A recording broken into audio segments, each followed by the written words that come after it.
Welcome back to another episode of Living Vividly. I'm Jackie Heddich, your health coach. I'm Daphne Olivier, the unconventional dietitian. Today we're sitting down with Dr. Charise Fassho and Dr. Abigail Hart to talk about their shared journey through medicine, motherhood, and women's health. We explore how they found their way back to each other years after training, why they stepped away from the traditional OBGYN practice, and how personal health challenges reshape the way they care for themselves, their families, and their patients. This conversation is about listening to your body, redefining success, and creating a life and a career that support your health, not just your resume. Thank you guys so much for being here with us. Welcome. We're so excited to be here. So let's start at the beginning. How did you guys hook up together? So I guess I have kind of a long route to this part of the country. Grew up in Pittsburgh, did my training in New Orleans, med school at Tulane, then residency at Ochsner in New Orleans. And then I moved around the country a little bit, had a generalist practice in Louisville, Kentucky. Then we had a child, moved to Pittsburgh to be closer to my family. And then I had this epiphany. I want to do hospitalist work, and I found Lafayette, Louisiana. And so I actually came here in 2020 during COVID while pregnant to take a hospitalist position, actually. Wow. And then I did residency in Baton Rouge, so I stayed in state all through my training. I met my husband, who is from the Lafayette area. He has a business here, so the idea was always to come back to Lafayette. I had never been to Lafayette prior to that. So we moved. In fact, I came here the year of the flood in August of 2016 that everyone remembers. Mm-hmm. And that was the year I started private practice. So one of my first memories was shutting down the office because the water kept rising. So I had to call people and say, hey, do not come to work. Do not even try to come to the office. So that was really exciting. I have the pictures to prove it.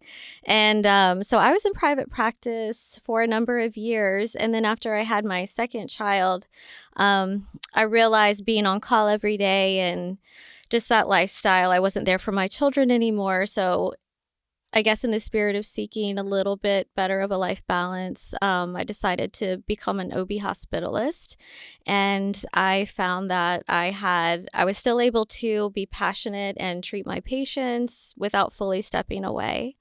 And and then so throughout the region, we kind of ended up meeting each other at the same hospital, taking shifts together. You know, at that point, I was kind of like trying to minimize, or recognize that doing 24-hour shifts is a lot on your body, on your health. And so backing down to 12-hour shifts, I was able to do that.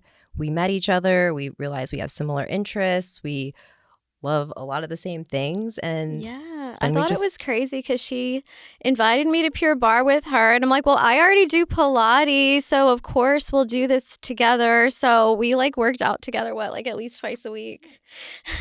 That's awesome. Yeah. So can y'all tell us the difference between a private practice OB and a hospitalist? So, because I think the hospitalist model is different from whenever I delivered my baby. I mean, that was a long time ago. But tell us what the OB hospitalist practice or model looks like. So I think the easiest way for us to break it down, your private practice OB has an office, an OB hospitalist does not.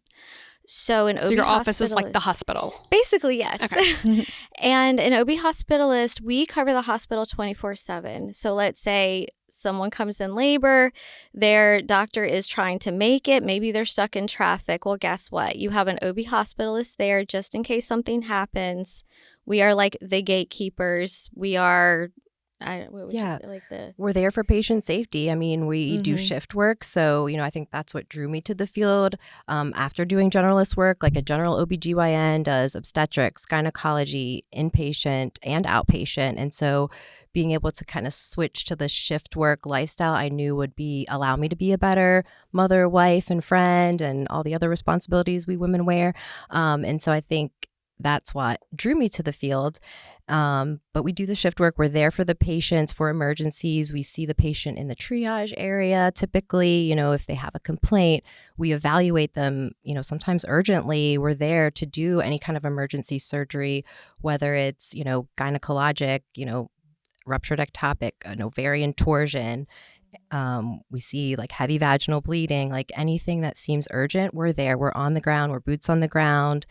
We're there to keep patients safe. We're also a consultative service, right? Like other specialties, general surgery, calling, any other service needs some help. We're in the hospital. We're there for the patient. We're there to support the other private doctors. So the people that were in private practice or are in private practice. So it's not just delivering babies. It's any female gynecological issues that come up. Yes. Okay. That's any cool. non-scheduled surgery a female could possibly need. Okay. So you are very equipped for high-risk situations. Yes. But that's the stuff we love. It's an adrenaline. We're like kind of adrenaline junkies. We like challenges. I mean, someone's got to do it. Yes. Yes. I think I went to med school thinking I was going to be a trauma surgeon, but truly, I think as an OB hospitalist, I am. I'm an ER doctor. I'm a trauma surgeon. I'm a women's health advocate. I do sometimes feel the pull, like, when patients ask, "Hey, do you have an office? I want to see you." And I know when they say that. Oh my gosh! And you're just like, "Well, I don't. I'm sorry." Like, I'm so sorry. I have. I always bring up the kids. I'm like, I have 2 young kids. I really want to be there for them, so that's why I come and do the shift in the middle of the night. But I actually love the adrenaline, the surgeries, I can fix a problem urgently. Like if you really do need a scheduled outpatient thing, hey, I got a great doctor to refer you to. But we're there for that emergency, and it's like, yeah, we both love being in the operating room. Like she was interested in trauma initially. I thought I was going to do GYN oncology, which is heavy surgery. And now being a hospitalist, I get to be in the OR more than I was in private practice. So I'm just happy as a clam. And so how does the relationship with other OBGYNs, like what is that relationship like with y'all? I would imagine that they're potentially, I'm just making up my own stories here, but there could be, obviously y'all are supporting them. So there would be like definitely the gratitude that you have that y'all are there to support them. But I could also see some where they're a little more touchy because they want to keep their patient under their wing. What does that look like? Yeah, we get to know the local physicians so well. Like we even know, like, do they want us to wait, on them to arrive? And it's very much a dynamic working relationship. We have pretty solid relationships with all of our local OBs. So they trust us, like we trust them. And once you've been working with these physicians long enough, you learn them. Like you learn what they like and what they don't like. And the feeling's mutual. Like it is. It's very a scratch supportive. my back, scratch your back situation. Like we're always there for the patient. We communicate well, I think, with everyone. We understand it is sometimes a sticky situation, right? The patient is nervous. She's never met us. She doesn't know us. The husband has questions. The doula has questions. But I feel like it takes a special person to do this type of work. Like, I don't think everyone's cut out for it. You have to be able to walk in a room on the spot and own it. Like, you need to own the vibe because you have maybe 5 seconds to introduce yourself, make the family feel comfortable, make grandma feel comfortable, doula, whoever else is accompanying this patient in a very intimate, emergent situation. And then it's like 100 miles a minute. And then, baby's delivered, everyone's safe. And then they're like, oh my gosh, thank you so much for being there. So not everyone's cut out for that. And that's okay. That's why there is OB Hospitalist. There is private practice available. Whenever I was pregnant with my first daughter, I was like hellbent on my doctor is going to be there when I have my baby. And I don't even know I don't know what I expected otherwise, but having a hospitalist there, I didn't even know what that word was at the time, but that was like out of the question for me. And I think now looking back and understanding burnout and, that these doctors need to have a life outside of, luckily mine, he showed up, but after 3 hours of pushing, I had to have an emergency C-section, and the hospitalist came and helped with that surgery and probably saved all of our lives. So that was very helpful. What would you say to someone who is like, I don't want a hospitalist. I don't want anything to do with that. My doctor has to be there, which I think is pretty common. Been in that situation before. I mean, patient autonomy. But I think what I've learned in doing this type of work is that you have to meet someone halfway, right? Like, I know what are the reasons behind it. I usually say, it's nice to meet you. This is who I am. give them space. Like, I'll leave the room if y'all need a minute to talk about this. This is what I recommend. This is what's going on with the baby's heartbeat.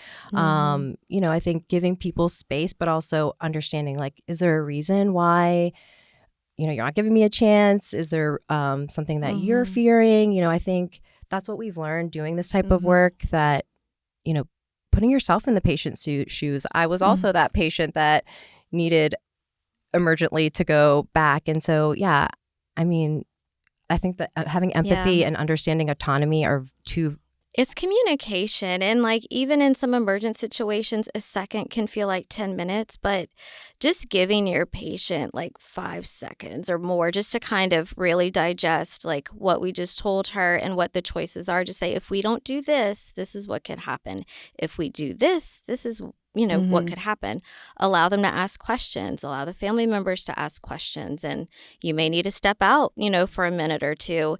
It's collaborative. And we rely on our nurses a lot, like thinking about the situation, putting myself there. Like, when we leave the room, they're our backbone. They really interact with the patients a lot more time-wise than we do, because we're in every different direction. But, they're the ones that bond and really can make the connection that we sometimes lack the time or commitment to do. And I think that a lot goes on behind the scenes that we don't know about, that I really do appreciate. I'm grateful for. Look, we've had the same, if not better training than some of, the people that you might be interacting with, your provider. But, in terms of like knowing why we're there, I think we do see a lot of the emergency situations, and usually if they need us, it's probably because of that. Quite honestly, if you're going to need one of us, it's going to be because something emergently, or so y'all aren't the only ones delivering babies in the hospital. I mean, the private practice OBs are also there potentially. Right. Okay. It's not, OB is something that like 1 minute everything's fine and 30 seconds later you need to be somewhere else. Things can escalate very quickly. So yeah, sometimes like we have to be the person on for the private doctor. And, also if your private doctor does need a weekend off because, it's their kid's birthday, I'm okay to be the person there for you. And so I think understanding as a patient, like, your physician is human. They need, because I was that doctor, right? I was on call every 7 days. You were on call 24/7 for your patients. Like, we need to protect our time from burnout, and I think your doctor needs it too. And that's why the hospitalist system or setup is there. It's to protect you from maybe your doctor being too sleepy, right? They're on call every night. They're sharing call with their partners. Patient safety ultimately is the bottom line with this. It's to keep you safe. Your doctor wants what's best for you and your baby. Your private doctor wants what's best for you and your baby, and we want to support that. We're advocates for that. We're women. We're patients. And I think that's kind of why we put our faces out there to get the word out. So in my story, I've had one child. And after that, when I was like, not doing this anymore. So I had... One and done. I had... She needed a better OB hospitalist, clearly. I had my appointment with my doctor on Wednesday. I delivered Thursday night. And Thursday just happens to be the day that my doctor is off. It's her off day. So I had the brand new partner who had, I don't know, I'm sure she delivered other babies. It was not her first baby, but brand new partner, never seen her before. And I'm like, who are you? I didn't even know what was going on. And it was, to back up a little bit, when I was pregnant and I went to the pregnancy classes, I went by myself because my husband happened to be working. And so I was the only single girl in the class. And there's nothing wrong with that, but it just didn't represent who I was. So I went home that night after the whole conversation. Obviously, I know how babies are delivered. I mean, how they come out. But I went home and I was like, okay, I don't want a C-section and I don't want to push this baby out of my vagina. So I was crying on my husband's shoulder. I'm like, what is our other option? Like, you got to come up with another option for me. No. And he is like, I mean, you're going to be okay. That's all he could tell me. So there was that. There was an incredible, intense fear of delivering a baby. And so then I get in there and my doctor was not even there. And so the fear is real. I mean, it's a real thing. And it went fine. it could have gone better, but it went fine. But so I can understand somebody coming in, you're like, wait, this is not the person that I have been seeing for 9 months to help me with this. So I understand that. But it is what it is. Especially your first. I feel like there's so much fear of the unknown, and you're just like freaking out. The theme of our and week. We see that like all the time too. And I think some of it comes with experience. Like we've had that experience with so many patients so many times. And, of course, we rely on our nurses, too, to kind of give our patient a wink like, yeah, this is the one you want to deliver your kid. Don't worry. Yeah. Putting the patient at ease, it does take a team effort and even a comfort level from an OB hospitalist standpoint. Like, I'm comfortable doing that. I love meeting new people, even if it's the most awkward, situation. And then, the dust settles. Because the most rewarding part, I think, is after the dust settles, the family, the mom, everyone's happy. I still love seeing their little babies come out. I still think newborns are just the cutest thing ever. So I still like looking at all my babies. They're just adorable. And just thinking about fear of the unknown, I think we as humanity, as a society, we could all do better at communicating, right? The doctor-patient relationship, you can communicate your fears with your private OB, and they should probably communicate with you. Like, hey, we have this hospitalist service. There's some really good docs there. I need to be off this weekend because, I'm doing XYZ with my family. And, we're all human. We're all in this together. There's, patient protection. That's really, but if you would like to, find more information about, I can find out who's on call for you. Mm-hmm. That kind of communication, I think, really does ease a lot of anxiety. I think we as hospitalists try our best, but maybe I could go to the room a few more times, if I know that you have a little more fear. And from the office side too, because the OB hospitalist movement, it is getting more common. I think we have triple the amount of OB hospitalist programs in the country than what was here 10 years ago, just because of the way maternal care is going. And I've even thought about if our private, community OB/GYN physicians could tell all their patients we have a hospitalist program here, maybe even show them who we are, hear their pictures, do you have questions about it? Because as part of the communication theme, the better they can understand this. And it can start at the first prenatal visit or just midway, just so that way when they show up to the hospital, it's they kind of just know, and it helps to make the birth experience just smoother and take out some of the fear. That's a great idea, because the last thing you want to do is be in trauma and then realize, oh, okay, who are you? Feel abandoned in that moment versus prepared, because you have it, which is amazing that y'all even have the social media account, which I forgot to plug in the beginning. It's OB Hospitalist. But y'all are, we'll get there. But y'all are really putting a face to what y'all do, and it's really cool. It's important for women's health, You can do the research, the maternal health crisis that's out there, right? Where women are essentially overlooked. I mean, that's a whole nother topic for a different day. But, I think we're part of the movement. And I think that's why we were willing to put our faces out there, work less so that we can start a little revolution for women, for maternal health. I think ultimately that's what we want. That's why we went into medicine. Yeah, we want to change it. We believe it can be better. I mean, and everything on our account is us. It's a little bit of a cornucopia of things because that is who we are. You're going to learn a little bit about what preeclampsia is, supplements, cortisol, fatigue, lifestyle. Hey, I'm working out today. You need to work out too. Or just take some time for yourself. Let's meditate. But then we talk about hospitalist stuff. It's a mixed bag. But I do find that our followers, they can at least take a little bit of knowledge from what we have to offer. I mean, burnout is such a huge theme everywhere, but I imagine in the medical community, it's really high, and it's probably hard, if not impossible, to give good health care if you are burnt out yourself. And if you're not living the life, you're not eating well, you're not sleeping well, your stress levels are all over the place. How are you going to be a good provider for your patients? Exactly. Right. My favorite thing that we always talk about is you can't pour from an empty cup.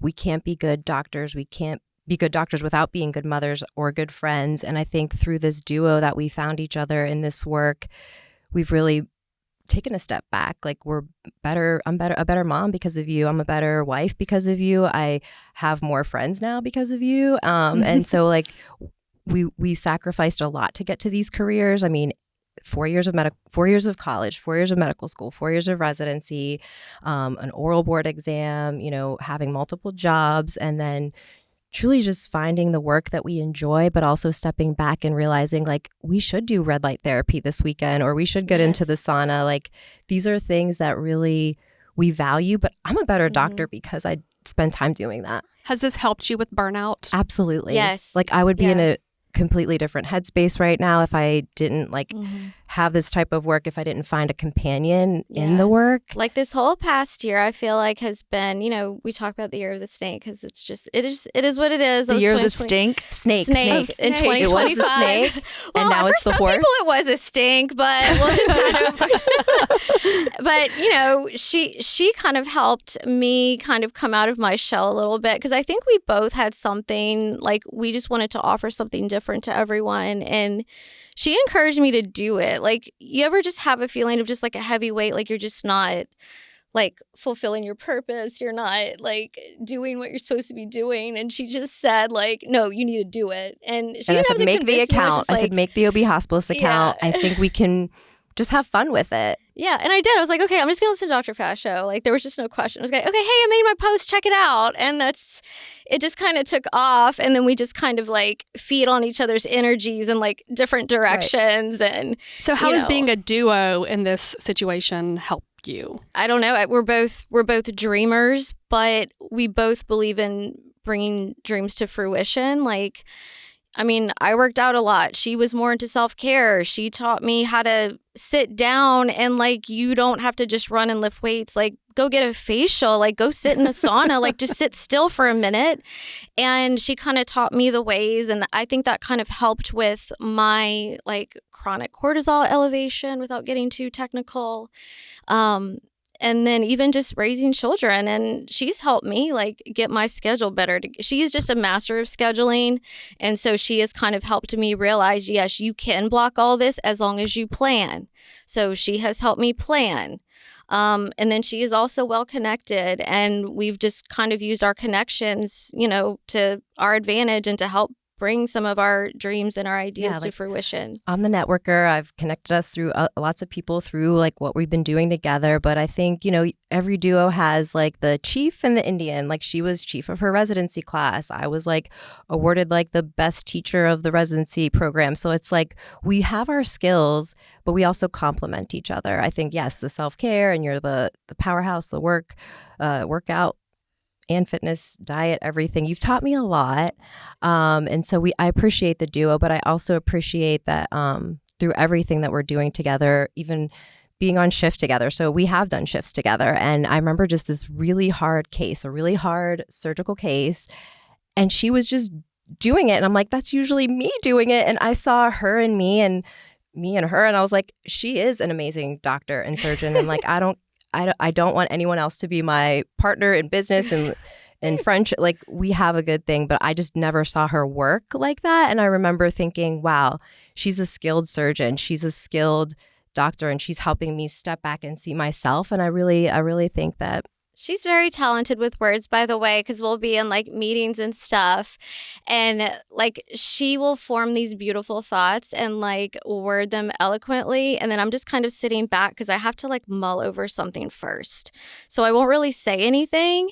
And then she might like call me after and be like, hey, so what did you really think? And I'll say, okay, all right, let me tell you.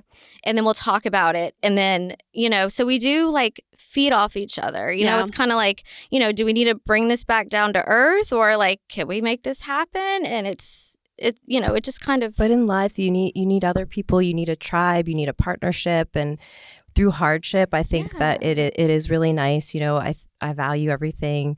I really, even like right now, I'm like perimenopause, and I need to like have my notepad. But I'm like, she completes the thought for me, and I think I want everyone to feel this. I think if you don't go seeking it, you might not find it, but then you can find it through hardship, because we were doing some really hard stuff with work, having like, children that are not even in kindergarten yet. Trying to have it all, schedules. But like we were still working out. Like that's the thing. We always made time to like work out, do something to keep ourselves like in shape, or at least be healthy, to balance all the stress. Like it's like you're constantly trying to climb the mountain in this cycle of work, being a mom, and then do we sleep? Because we don't really have time to sleep either. So how are we going to get this done?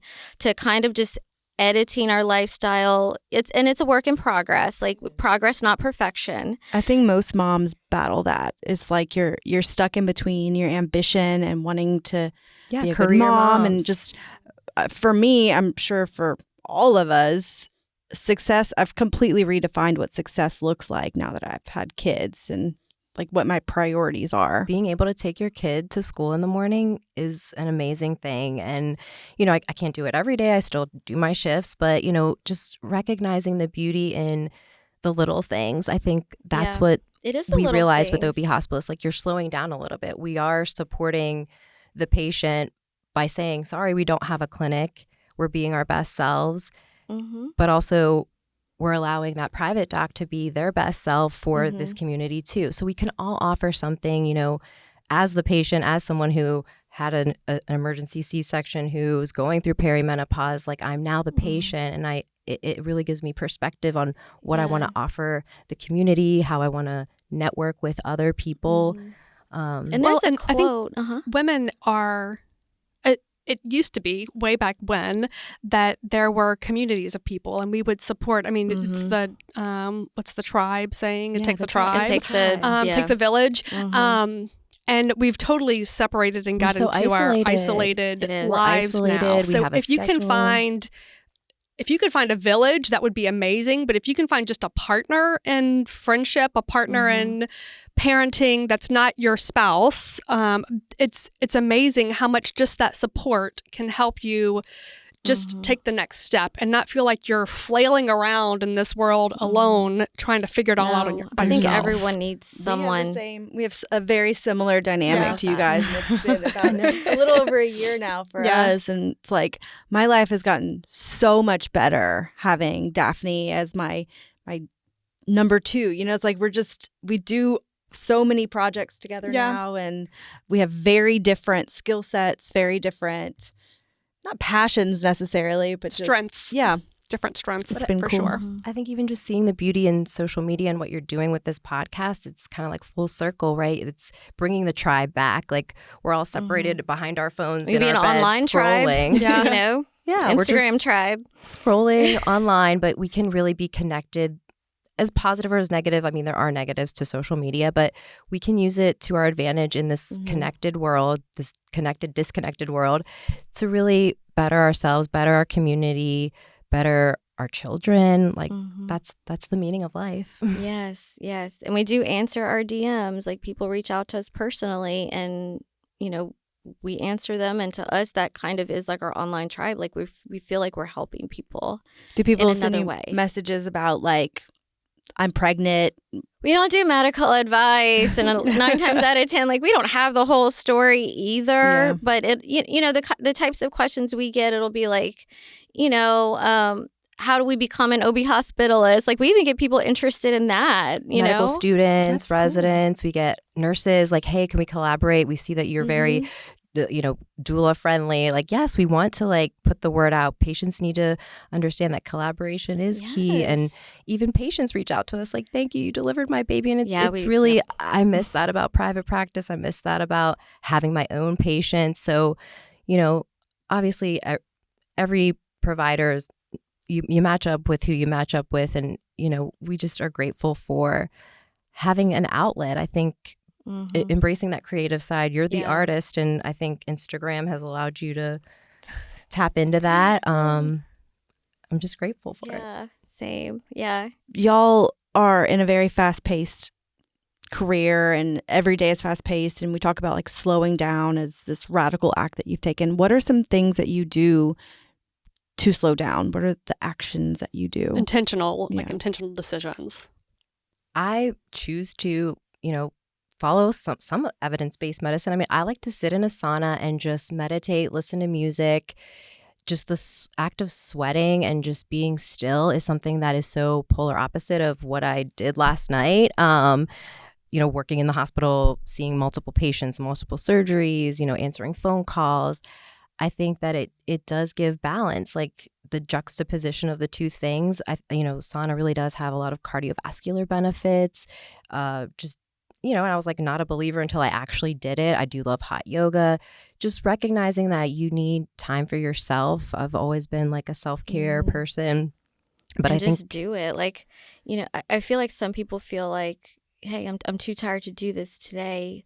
But I think you need to just push that aside and just do it, because then your body thanks you. Like, I used to work out just for the endorphins, because the best feeling ever is going for a run and just you get that runner's high, and then the rest of your day just feels so good. And I can just fit in a run. Like, even if I didn't have a gym membership and my day is just crammed, I'll just go step outside, go run, and then come back. I don't have to get dressed up or anything, and I can just squeeze it in. And so even if the rest of my day is packed, I just took that 30 to 40 minutes just to run, be outside in the sunshine, and it's almost like my mind gets a reset. And thinking about others, like, other high stake, like baking might be your forte. I'm thinking about my husband. He's got a pretty high stress job too. He's a palm critical care, and he bakes. Like, he takes the time to, which obviously doesn't help health wise, but we have really good bake balance in our house, and it's balanced. But that's what he does to relax, and sometimes plays video games. But everyone needs their own personal time. I think making time for it and not being so focused on you have to hit that career goal or that, make that mark, make that, you are the leader of your life, and making time for the small things. And I think as women, we put pressure to have it all, because I do see that a lot on social media, because I do scroll. Like, I like to see what's out there, what's the hot topic. And yes, having it all is an idea marketed towards females especially. But I saw a quote the other day, and it just kind of sat with me. You can have it all, just not all at once. So if you could just work on taking it one bite at a time. And so, like, take that time out to go to the sauna. You don't have to, like, keep going a mile a minute. And those little, I guess, selfish times, it's going to add up in the end, because if you don't slow down, you're not going to be productive. Like, your body's going to work against you. I do believe the body keeps score. You have to take care of it to be your best self. And yes, it takes time, because for us to all be burnt out and tired, like, that didn't happen in one day. That happened over many years. So I would like to think that the reversal of that process, it will take years, but it's worth it. Yeah, definitely worth it. Absolutely. So if a listener is, they're a parent, they're burnt out, like, what is they're stuck in a toxic work environment, like, what are some advice that you would give somebody? Like, what's the first step that they might to make a change, I think listening to your intentions, your goals, like stepping back and realizing that you can't move on without the energy within. So step back from the situation. Like, you might hate your boss, you might, be working too much, your family's suffering, you're fighting all the time, you're coming home angry. How can you change tomorrow for everyone, for everyone's benefit? So maybe talking to your boss, talking to, seeing what other opportunities are out there for you, like making a family budget. Like, is it okay to step back and pull back and be part-time? Is that something that's feasible for your life, so that you can work on yourself, so that you can not pour from the empty cup? Yeah, and sometimes it may be finding that community on the side to make work bearable if you cannot change your career. And then another lesson that I learned was how not to internalize things so bad, like being type A and being so hard on myself. But what I realized, I was toxically hard on myself, to where it was just eating away at me. And it has taken a few years to learn how to not let things eat away. And it does take practice, because it's like mental, it's like mind games with yourself. So, if you do one thing for yourself, don't let the bad energy in. Like, you leave it out. You may be in a toxic environment, but just don't let it get to you so bad it just weighs you down. Like, this is just a challenge you have to get through. And through challenges come growth, because you can't grow without a challenge, right? So that would be kind of maybe like my method of attack. If you just, if you cannot leave that career, if you're burnt out, like, this is kind of what you can do. Like, shift your mental framework first and start working on the other things. And even thinking about, like, the work that we do now, I recognize, like, sleep is really important for health. And, I started tracking my sleep, and I try to protect that, because I want to be, again, on my A game when I'm on shift. And when I'm with my kids, I want to give them my attention, not be on the computer, not be scrolling. So I think not necessarily compartmentalizing things, but in order to step back, like utilizing all the resources, right? I use this ring. Some people, like some of my other colleagues, like are like, I would never track my sleep because I'll just be so disappointed and so like upset. I'll just like hate life. And I'm like a mama bear with my sleep. Like, do not mess with my sleep. My son is older. He's, 17. So he's not coming to like wake me up at night because he needs something. He takes care of himself.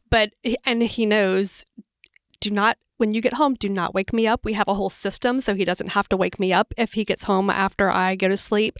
But I protect my sleep with a vengeance. Because otherwise, it's foundational. And I am not a nice person whenever I have not slept well. And I know that about myself. So and if you are in a for career everybody's where that's sake, just not an option, like you're a night shift person and you need to recognize like maybe this is a temporary thing in my job. Like maybe I do need to switch to days so that I can be more on for my family. Like thinking of the little changes, yes, it might be, you have to work 3 more extra day shifts to make up for that night shift. But I think recognizing the health benefits and the overall gain that you'll get, I think slowing down is what really helps us. And sleep is very restorative. And coming from, OBGYNs, sleep just isn't part of the job. So that has probably been one of my biggest challenges, is sleep. And I'm getting there slowly. But it's just hard when you're working 24-hour shifts, or if you're doing the night shift, like that circadian rhythm is off, that cortisol is off, the inflammation is high, and that takes a while. It's using our background in medicine, I think, has helped us too. Like, why are we doing this? But it's funny. I joke with another hospitalist, like, what's your sleep deficit right now? Because this app like tells you your deficit, and so I think just recognizing it, making the change. It's a big step. It's a leap of faith. It's fear of the unknown, but we were able to find each other. We were able to find happiness. I mean, technically, we're both unemployed right now. Like, we don't work for a hospital or a person. Like, she's my boss. Like, we make our own schedules. I think having this account has led us to other opportunities within the region. I think we really are going to fix the maternal health crisis in what we're doing. That would be wonderful. I believe for it. you. And we're doing what drives us. Like, I mean, if we didn't make the change, we know where our life would go. Like, my sleep deficit would still be terrible. I just know where we would be. Like, I don't think we would have made any of these changes. And if this is our only life, we want to do more than where we were. 2 years ago. We love the shift work, but we have a lot coming up. Yes, that we get excited about. We're all about a health revolution. Yes, we are. We are. So we ask everyone at the end of all of our episodes, what does living vividly mean to you? And I'm sure this answer would be different in a different season of your life, but living vividly is no longer normalizing the burnout, right? It's using our connections from past learning, health, stepping back, seeing all the things that have led you to this point, whether it be adversity, a health crisis, like just being able to step back, use your connections. We really want to be there to raise our families, to be good doctors, to practice medicine. So living vividly really means just embracing what could become and what, can make you better on a day-to-day basis, and just not normalizing the burnout anymore. Yeah. And then I guess for me, living vividly, similar theme, it's just living with purpose, not just to punch a clock, go home, be mom, maybe get sleep, and then do it all over again. Like, life is meant to have purpose. And if you can find purpose in life, whatever that may be, whether it's volunteering at the local shelter or, starting up another business, like whatever it may be, like you need to do what makes you feel whole. And if you can pay attention to like your energy, like if something doesn't feel right, you will feel heavy. If you feel good doing something, you're going to feel lighter, and just your body's kind of telling you what direction to go. You just have to listen to it. Thanks for listening to Living Vividly. If you enjoyed today's episode, please leave us a review and subscribe. We'd love to hear from you. For more resources and details from today's discussion, check out the show notes. Until next time, keep living vividly.